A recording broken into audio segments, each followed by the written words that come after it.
Y'all, sit down. Pour something. Lock the door. Because what I'm about to tell you about the Stefon Diggs verdict, the alleged $5.5 million demand, and the woman who walked out of that courthouse looking like she lost a season finale, is going to rearrange your entire timeline. A jury just said not guilty. Not, we have doubts. Not, we need more time. Not guilty. And the second that gavel hit, the internet split clean in half. One side is crying for Mila Adams. The other side is whispering one ugly little question.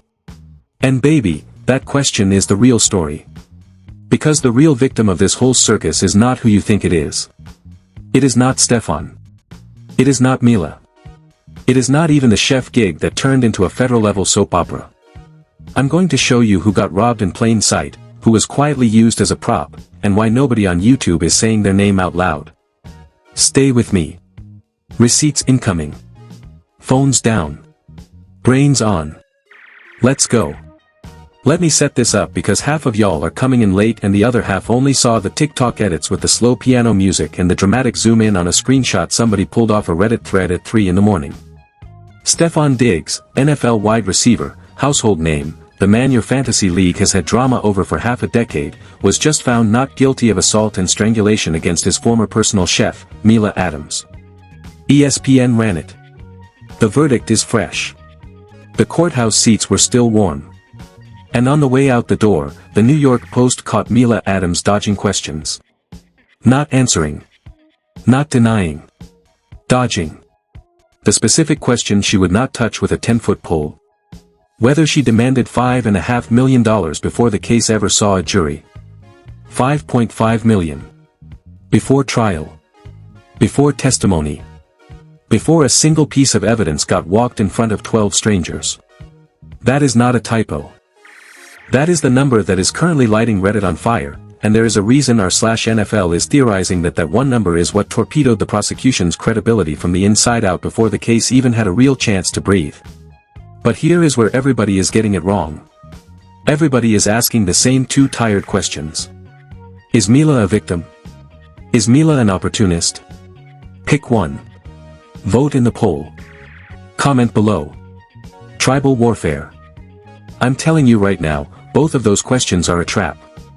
Both of those questions are exactly what somebody wanted you to argue about while the real story walked out the side door of that courthouse with no cameras on it. There is a third name in this case that nobody on this app is saying out loud. There is a forgotten witness. There is a forgotten paper trail. And there is a forgotten 911 call timestamp that does not match the public timeline that has been fed to you for the last 6 months. I am going to connect the dots.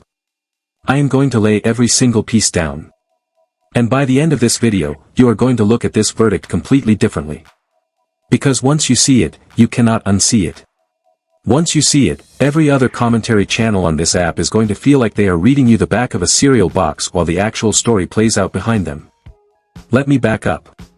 Because before we get to the part that is going to make your jaw unhinge, you need to understand what the prosecution's case actually looked like on paper, and what it looked like the second it hit a courtroom.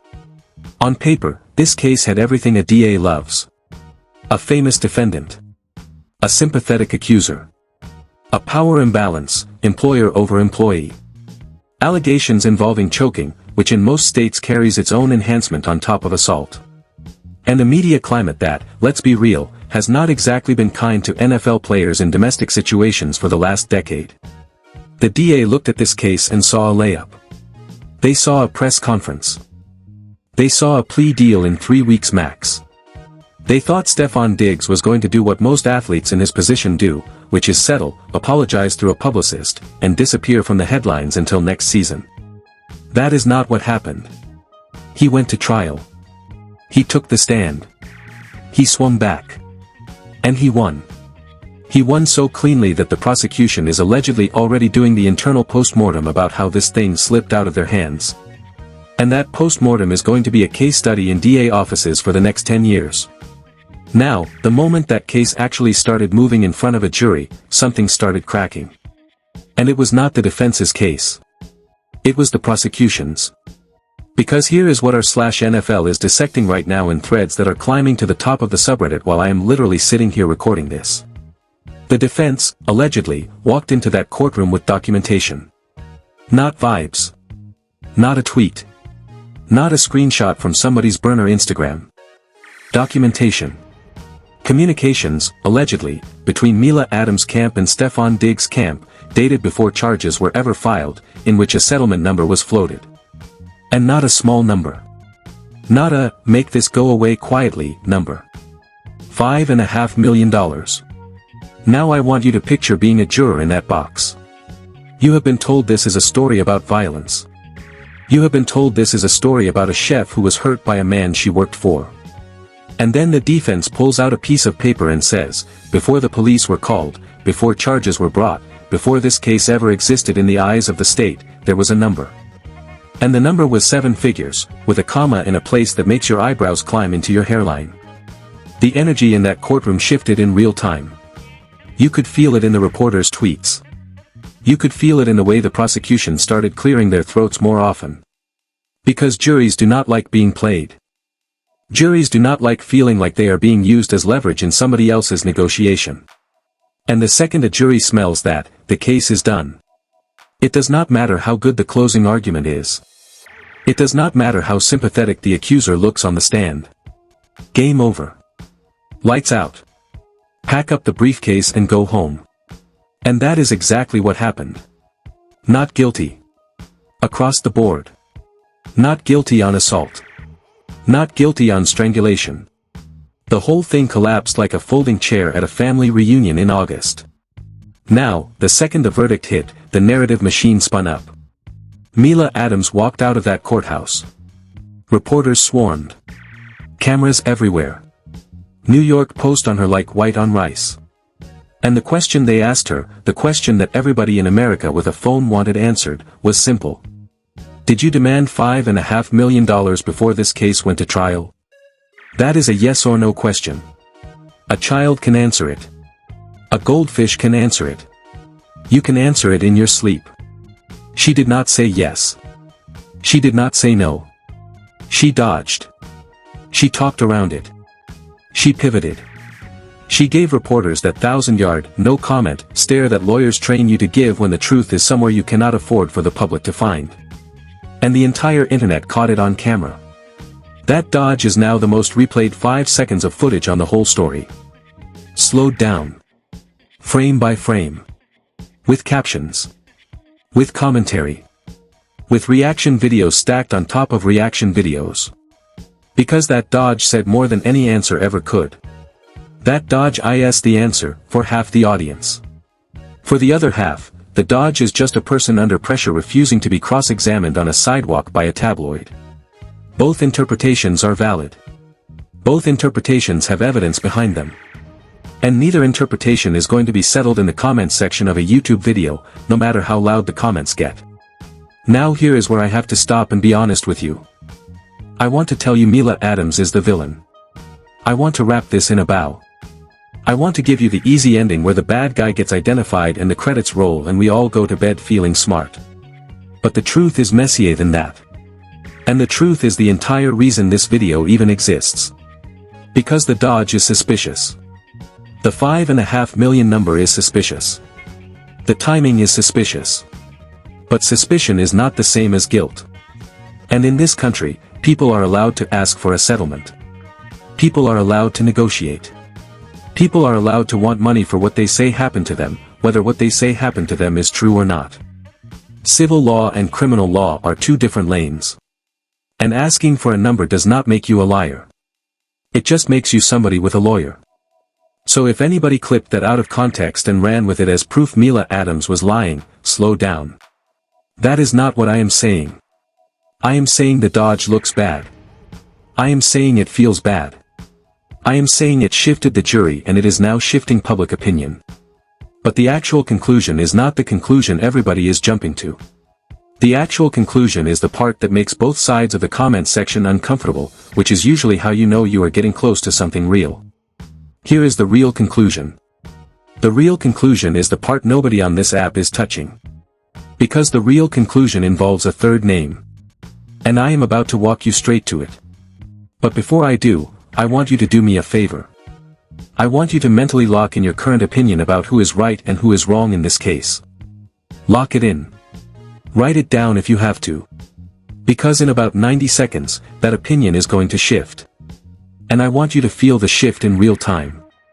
I want you to notice the moment your brain has to start updating. Because that moment is the whole point of this video. That moment is what gossip channels never make you feel. They feed you outrage.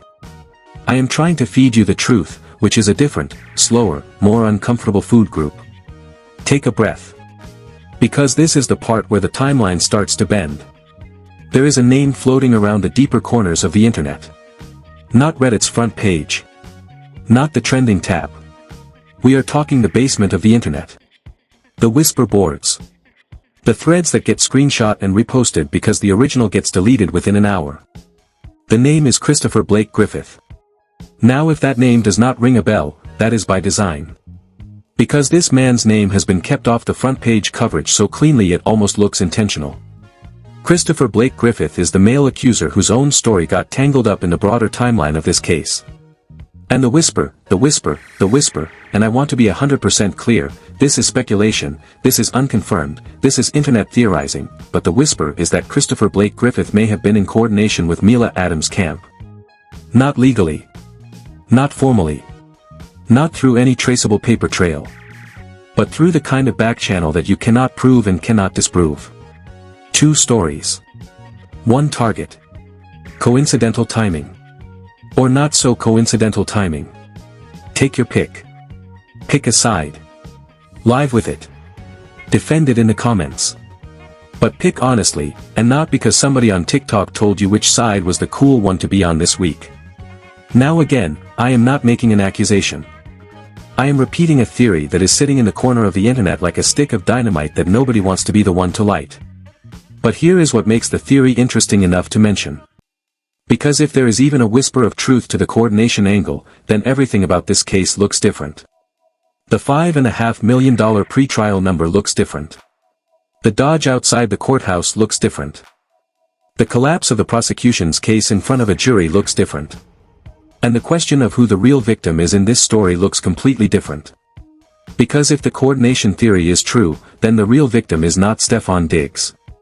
He walked out of that courthouse not guilty. He has his career.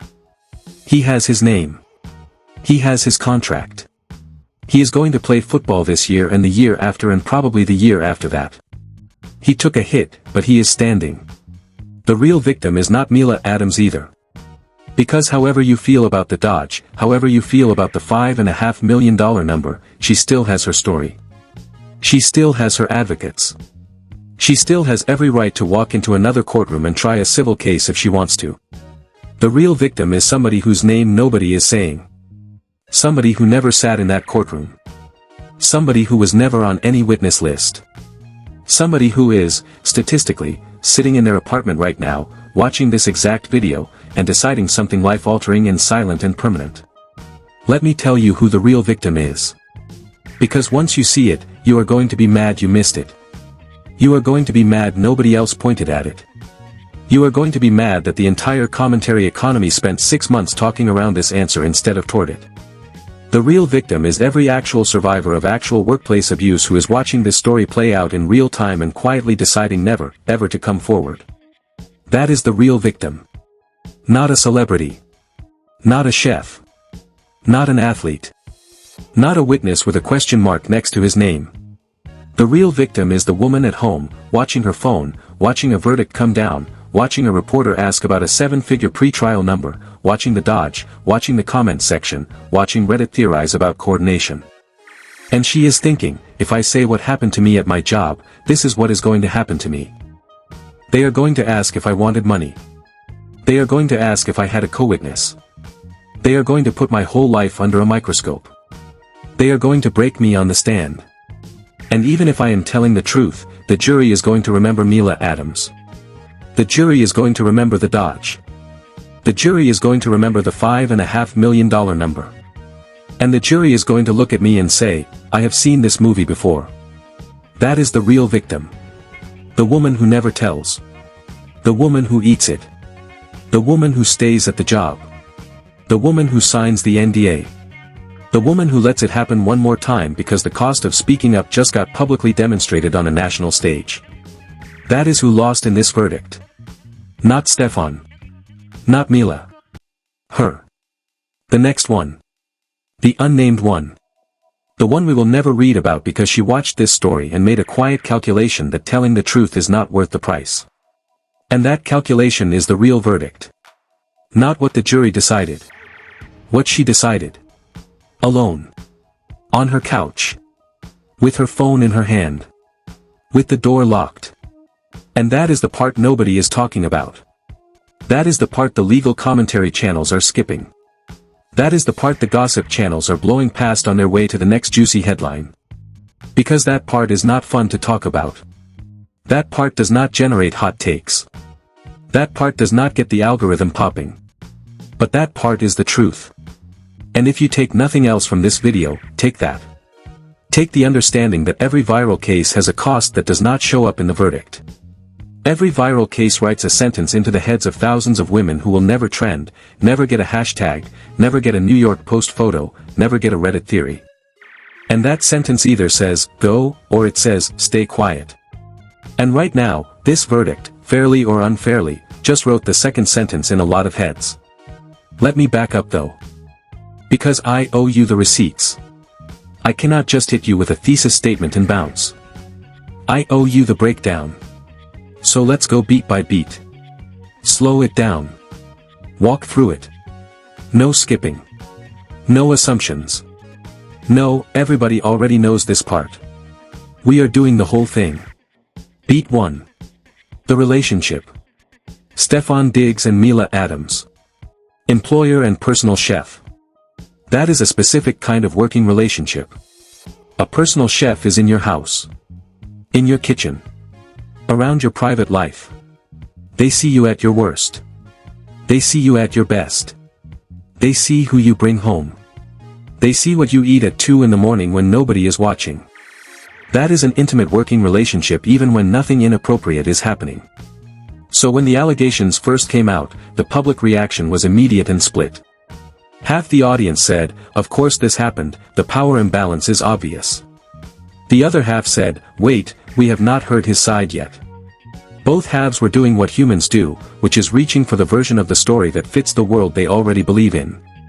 Both halves were being honest about their gut. Neither half was being honest about their evidence. Because at the moment those headlines dropped, neither half had any evidence. They just had a headline. And a headline is not a case. A headline is a doorway into a case.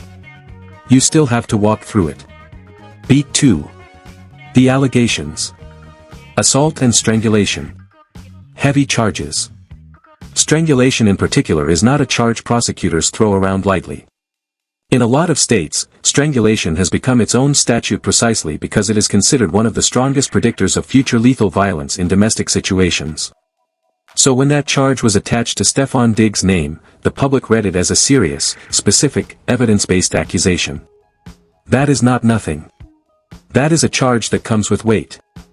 That is a charge that, if it had stuck, would have followed him into every contract negotiation, every brand deal, every Hall of Fame conversation, every airport, every restaurant, every quiet moment in his own house for the rest of his life.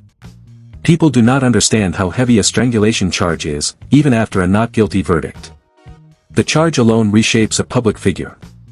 The charge alone is its own punishment. Which is why, if it was filed without the evidence to back it up, the cost is permanent regardless of the outcome. Beat 3. The pretrial period. This is where, if the theory holds, everything got weird. Because somewhere in the pretrial window, allegedly, a number got floated. $5.5 million. That number had to come from somewhere. Numbers do not just appear in lawyers' offices like ghosts. Somebody calculated it. Somebody asked for it. Somebody put it on paper or said it out loud in a meeting that had a witness. And whoever did that did not do it on a whim. That is a strategic number. That is a, this is what we want to make this go away, number. And the very existence of that number, before charges, became Exhibit A in the eventual defense. Because here is the thing about pretrial demands. They are legal. They are normal. They happen all the time. Settlements get floated. Numbers get exchanged. Lawyers do lawyer things. But pre-trial demands also get used as ammunition the second they show up on a defense table. Especially when the number is high. Especially when the timeline is suspicious. Especially when the person who allegedly asked for it dodges questions about it in front of a camera 6 months later. Beat 4. The trial. The trial moved fast in the public's perception because the headlines moved fast. But trials never move as fast as the headlines say they do. Inside the courtroom, the prosecution had to make its case piece by piece. Witnesses. Physical evidence. Testimony. Cross-examination. And the defense, every single day, was chipping at the edges. Looking for the inconsistencies. Looking for the moments where the timeline did not line up. Looking for the gap between what was said and what could be proved. And jurors notice. Jurors are not dumb. Jurors do not turn their brains off when they walk through that door. Jurors are reading every facial expression. Jurors are catching every pause. Jurors are tracking every, "I don't recall," and every, "let me clarify that earlier answer." And by the time the closing arguments roll around, jurors already have a verdict in their heads. The closing argument is the prosecutor's last shot at moving them. And in this case, the prosecutor's last shot apparently bounced off the rim, because the verdict came back clean and fast. Beat 5. The verdict. Not guilty. Across the board. The jury came back, and they came back clean. No hung jury. No partial verdict. No, we could not agree. Not guilty. That is a complete defense win. That is the kind of verdict that ends careers in the DA's office. That is the kind of verdict that gets studied at law schools as a case study in how a strong-looking prosecution case can fall apart when the defense gets one good piece of paper in front of the jury. And one good piece of paper, in this case, allegedly was the pre-trial number. A piece of paper. One piece of paper. With a number on it. Brought a whole case to its knees. That is how thin the line between conviction and acquittal can be when the credibility of the accuser is on the table. Beat 6. The dodge. Right after the verdict. Mila Adams. Cameras. New York Post. The $5.5 million question. The dodge. The dodge that is now living rent-free in everybody's For You page. The dodge that is doing more damage to her credibility than 100 prosecutors could have done on cross-examination. Because a dodge in front of the camera is not the same as a dodge in front of a lawyer. A dodge in front of a lawyer is strategy. A dodge in front of a camera is theater. And the audience saw the show. And the audience is the jury that does not get instructions. The audience is the jury that does not get a judge reminding them about reasonable doubt. The audience is the jury that just goes home and tells their friends what they think happened, and what they think happened becomes the public record whether it is correct or not. Beat 7. The whisper. Christopher Blake Griffith. The third name. The one nobody is saying. The one that, if the coordination theory has even a fingernail's worth of truth to it, would explain why the timeline got so weird so fast. Two parallel stories. One target. The same approximate window. Coincidence, or pattern? I cannot tell you which one. Nobody on the public side of this case can tell you which one. But the pattern is sitting there, and it is sitting there loud enough that Reddit is talking about it in threads that are growing by the hour. And those threads are not insane people. Those threads are people doing what juries are supposed to do. Looking at the available facts. Pattern matching. Asking hard questions. Refusing to accept the easy version. The whisper is going to outlive this verdict. The whisper is going to be the part of this case that nobody can prove and nobody can disprove and everybody is going to have an opinion about for the next 5 years. So now we are caught up. Now you have the full picture. Now we can talk about what this verdict actually means. Because the verdict does not mean Stefon Diggs is innocent in the moral sense. A not guilty verdict does not mean nothing happened. A not guilty verdict means the state did not prove its case beyond a reasonable doubt. That is the legal standard. That is the only thing a not guilty verdict says. It does not say the accuser was lying. It does not say the defendant was a saint. It says the state did not meet its burden. Period. So when you see people online declaring total victory, slow down. When you see people online declaring total betrayal, slow down. The verdict is narrow. The verdict is specific. The verdict is about a burden of proof that was not met. That is all. Anybody trying to stretch it past that on either side is selling you something, and that something usually has a price tag attached even if you cannot see the receipt. But here is where things get spicy. Because in the court of public opinion, a not guilty verdict combined with a $5.5 million pretrial demand combined with a post-verdict dodge on camera is not narrow. It is loud. It is the kind of combination that absolutely demolishes an accuser's public standing whether that demolition is fair or not. And in a media climate where reputation is currency, that demolition has consequences that ripple out for years. Mila Adams' name is now permanently attached to a Google result that includes the words, dodged questions about $5.5 million demand. That is on her resume now. Forever. That follows her into every future job interview. Every future relationship. Every future moment she tries to introduce herself to a new room. The internet does not forget. The internet does not forgive. The internet does not file things away in the back of a drawer. The internet keeps everything on the front shelf, lit up, with a search bar pointed straight at it. And that is true whether or not she did anything wrong. That is true whether or not the coordination theory has any merit. That is true whether or not she ever sees a dime of any settlement, civil or otherwise. The cost of being publicly associated with this verdict is now permanent. And if she was telling the truth, that is a tragedy on top of a tragedy. And if she was not, then the verdict already handled that, and we do not need to keep piling on. Either way, the woman walking out of that courthouse is now a public figure for reasons she may or may not have wanted, and that label is going to outlast every news cycle that pushed her into it. But that is the thing about these cases. Once they get into the gossip mill, the mill does not care about nuance. The mill grinds. The mill keeps grinding. And it grinds the accuser, the accused, the witnesses, the bystanders, the lawyers, the journalists, and most of all, it grinds the audience. Because every time you and I watch one of these stories play out, we are getting trained. We are getting trained to ask, did she really want money, before we ask, did this really happen? We are getting trained to look for the dodge before we look for the wound. We are getting trained to default to suspicion when the accuser is a woman and a paycheck got mentioned. And that training is going to outlive this case by decades. That training is going to be there the next time a woman walks into a police station, scared, and has to think for 3 seconds before she opens her mouth about whether a jury is going to believe her. That training is the silent dividend that cases like this pay out into the culture, and nobody invoices the culture for it, and the culture pays anyway. So when I tell you the real victim of this verdict is not who you think it is, I am not being clever. I am not being contrarian for views. I am telling you the literal truth. The real victim is the woman who watched this and changed her mind about coming forward. The real victim is the silence that just got louder. The real victim is the next chapter, in some other house, in some other kitchen, in some other workplace, in some other city, that is now never going to get written down. That is what we lost in this verdict. Not justice for Stefon. Not justice for Mila. Just one more brick added to the wall between truth and a courtroom. And the wall is already tall. The wall was tall before this case.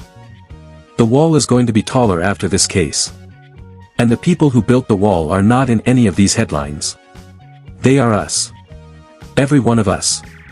Every time we tweet about a verdict before we read the filings. Every time we make a TikTok about a courthouse moment we did not attend. Every time we pretend to know who is lying based on a 5-second clip with a Drake song playing under it. We are bricklayers. Every one of us. And the wall keeps going up. Now let me give you something nobody else has put on the table yet. Let me give you the part about the money that nobody has correctly broken down. $5.5 million. Take that number apart. What does $5.5 million actually look like in a settlement world? In civil employment cases, even in cases with documented assault, settlements in that range are rare. They happen, but they happen when there is documented physical injury, a long-running pattern, multiple witnesses, and usually a defendant with deep public exposure. The number gets driven up by reputational risk. The famous defendant tax, lawyers sometimes call it. So a 7-figure pretrial demand against an NFL player is not unprecedented. But it is also not casual. That number tells you somebody on the accuser's side did the math. They looked at his contract, his endorsements, his future earnings, his brand value, and they picked a number that sat just under the threshold of, "We'll see you in court no matter what." And that number, whether it was righteous or not, became the single most damaging piece of paper in the whole prosecution because juries do not see famous defendant math. Juries see a chef asking a football player for $5.5 million before a single charge was filed. And juries do what juries do, which is shrug and say, "That sounds like leverage." Now stack on top of that the way the defense allegedly framed it in closing arguments. I was not in that room. You were not in that room. But the reporters who were say the defense walked the jury through the timeline like a slow tour of a museum exhibit. First the alleged incident. Then the alleged number. Then the alleged silence. Then the charges. Then the trial. Then the slow drip of inconsistencies. By the time the defense was done, the jury was not asking, "Did Stefon Diggs do this?" They were asking, "Why are we here?" That is the question that ends prosecutions. The moment a jury starts asking why they are sitting in that box, the case is over. And in this case, by all accounts, that question started forming in jurors' heads sometime around the second day of testimony. And here is one more layer, because I am not done. Because the part nobody is connecting is this. The pre-trial number, the dodge, the third name whisper, all of it sits inside a much bigger pattern in American celebrity-adjacent litigation. We have seen this exact silhouette before. Different names. Different sports. Different industries. Same shape. Famous defendant. Less famous accuser. Pre-trial number. Public collapse. Quiet civil filing 18 months later. Settlement under seal. Nobody ever finds out what actually happened. The pattern repeats because the pattern works. It works for the lawyers who get paid either way. It works for the news outlets that get traffic on every twist. It works for the algorithm that loves a verdict day. And it works against everybody else, including the truth, including the next accuser, and including the audience that has to live inside the climate these cases create. Now, let me say something for the record, because I know the comments are about to be wild. I am not telling you who to root for. I am not telling you who is lying. I do not know what happened in that house. I was not there. You were not there. The jury heard the evidence and the jury made a call. That is how the system is designed to work. The system worked in the legal sense. Whether the system worked in the moral sense is a different question, and that question does not have a clean answer. So if you came into this video looking for me to hand you a verdict on the verdict, you came to the wrong creator. I am here to lay out what we know, lay out what we suspect, lay out what is being whispered, and let you do your own thinking with your own head and your own conscience. That is the job. That has always been the job. And if anybody tells you they can hand you a clean answer on a case like this, run. Because clean answers about messy cases are how people end up on the wrong side of history with full conviction in their chest. But I will say this. Pay attention to who walks away from this case quietly and who walks away loud. Pay attention to who lawyers up next.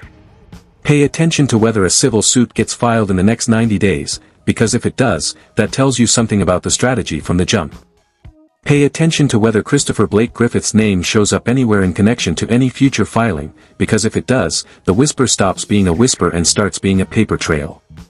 Pay attention to whether Mila Adams gives a sit-down interview to anybody with a real microphone, because the answer to that question alone is going to tell you everything about which version of this story she wants to lock in for the long run. Pay attention to the small stuff. Because in cases like this, the big stuff is the bait, and the small stuff is the case. The big stuff is what they put on the thumbnail. The small stuff is what they bury on page 17 of the filing. And the small stuff is where the truth almost always lives. And the absolute last thing I want to say before we wrap this thing. To everybody in the comments who is about to type "all women lie" or "all men are guilty," go drink some water. Touch grass. Take a walk. Both of those positions are stupid, and both of those positions are exactly what got us into a national conversation where a verdict like this can be twisted into a weapon against the next person who has the courage to walk into a precinct. Nuance is not weakness. Nuance is the whole game. Nuance is the only thing that keeps you from being somebody's useful idiot on the internet. So bring your nuance into the comments. Bring your questions. Bring your, what about this part, and your, I noticed this detail, and your, I think you missed this angle. Bring your brain. Leave your tribe at the door. We can do better than this. We have to do better than this. The next case is already being filed in some courthouse somewhere, and the people in that courtroom deserve a public that is not already preloaded with the dumbest possible version of the last case. I will be watching the case. I will be watching the filings. I will be watching whether any of these names pop back up in the headlines 6 months, 12 months, 2 years from now. And when they do, I will be back. Because stories like this do not end on verdict day. Stories like this echo. And the echo is where the truth usually lives. The echo is where the civil filings drop. The echo is where the side characters get deposed. The echo is where the texts come out. The echo is where the deal that nobody admitted to got signed in a conference room with no windows. The echo is the real story. The verdict is just the trailer.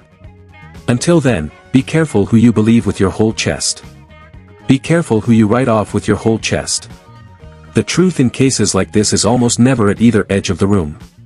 The truth is in the middle, sitting in the chair nobody wants to sit in, waiting for somebody patient enough to pull up a seat and ask the boring questions. Be that person. Be the one who sits in the middle chair.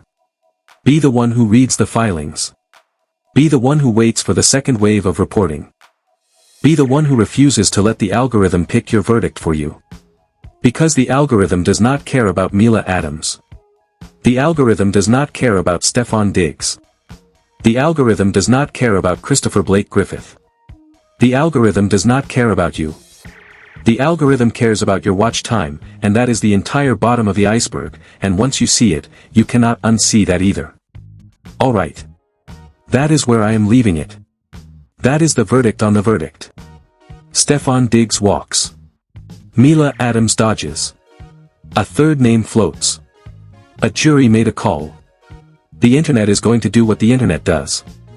And somewhere out there, a woman is making a quiet decision tonight that is going to shape the rest of her life, and not a single camera is going to capture it. Not a single hashtag is going to track it. Not a single thumbnail is going to feature it. And that quiet decision is going to ripple into her job, her relationships, her sense of self, her sense of safety, her sense of whether the system is for her or against her, for the rest of her life. And there are thousands of her. Thousands of quiet decisions. All happening tonight. All triggered by a verdict that 99% of the people commenting on it have not read a single filing about. Sit with that for a second. Sit with what that means about how loud we are and how little we actually know. Sit with what that means about the gap between what trends and what is true.